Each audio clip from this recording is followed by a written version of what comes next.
안녕하십니까. 부동산 신문 읽어주는 공인중개사의 땅사고TV 임동성입니다. 매일경제신문의 부동산 파트네요.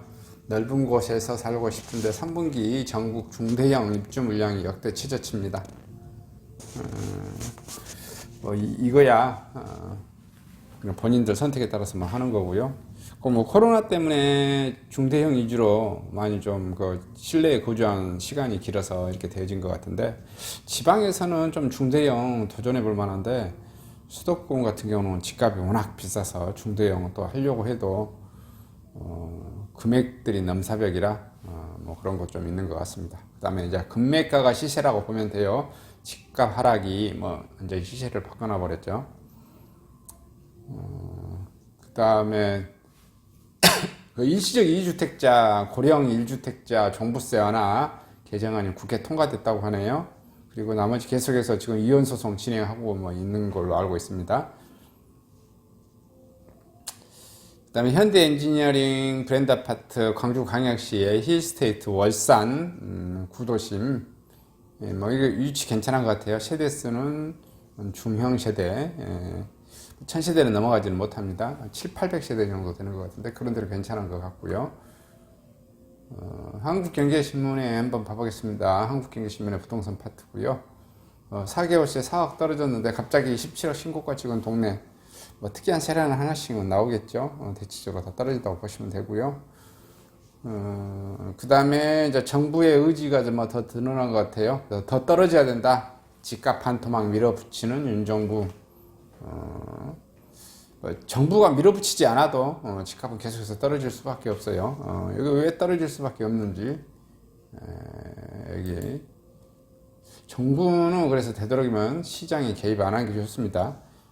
시장이 반응하도록 한 것을 그대로 해주되, 시장이 너무 급냉하거나 급등하거나 했었을 때 좀 천천히 되도록 이렇게 완만하게 할 수 있도록.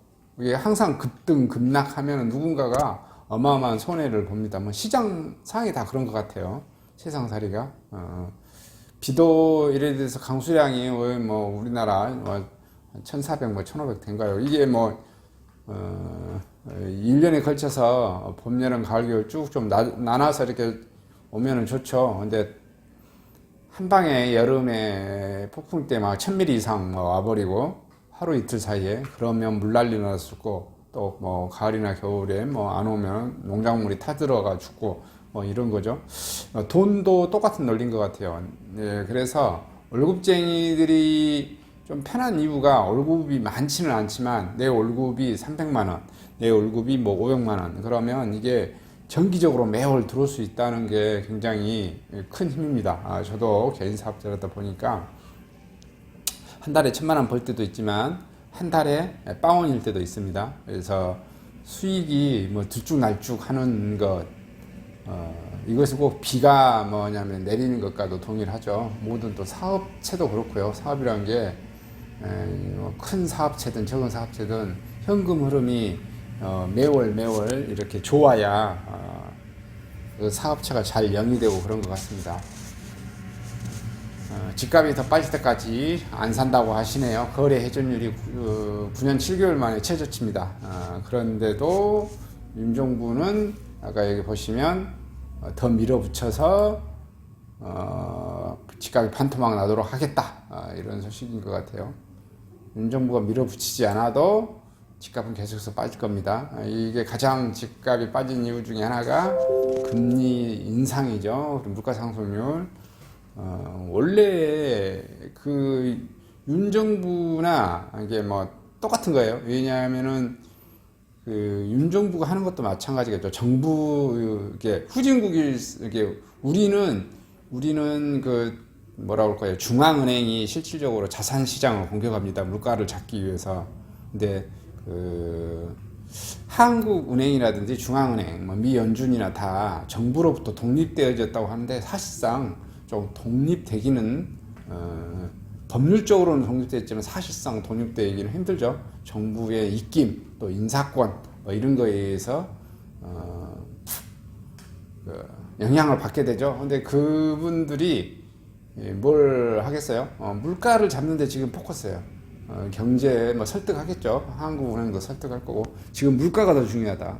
그래서 물가를 잡기 위해서는 뭘 공격해야 된다? 자산시장을 공격해야 된다. 자산시장을 공격해서 왜냐면 물가를 측정하는 그 숫자 중에서 부동산이 차지하는 비율이 너무나 큽니다. 그래서 그 부동산을 떨어뜨려 놔야 물가가 잡히는 것처럼 보이거든요. 또 실제 뭐 그렇게 되지고 그래서 자산시장을 공격하게 될 겁니다. 자산시장을 공격해서 자산시장 가격을 떨어뜨리는 건 뭐다? 금리 인상이다. 계속해서 금리 인상을 시킬 것이다. 거래해준율 0.39% 2013년 1월 이후 최저치입니다. 대전이 가장 낮아 서울, 울산 등이 있고요. 서울선 2030 영끌 집중하던 오온이 최저입니다. 전문가 간명하다 더 떨어질라 사라. 더 떨어지면 사라 조언하고 있습니다. 금리 인상과 집값 추가 하락에 우리의 매수 심리가 급격히 위축되면서 부동산 매매 시장의 활성화 정도를 나타낸 거래 회전율이 9년 7개월 만에 최저치를 나타냈고요.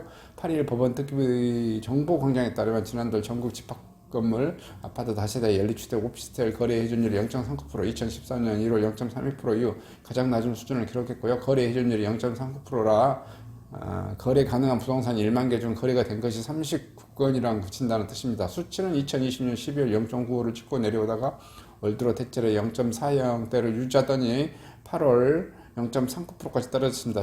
전국 17개 시도 중 대전이 0.21로 가장 낮았고요. 그 다음에 0.16 나타난 서울, 울산 0.29, 부산, 경남 각각 0.33 등 순위고 서울에서는 지난해 2030 세대 영끌이 집중됐던 노원구가 0.08 가장 낮았고요. 양천구 0.15, 성북구 0.16, 중구 0.16도 낮은 편에 속하고요. 종로구 0.72, 마포구 0.53, 금천구 0.45, 용산구 0.38 비교적 높죠.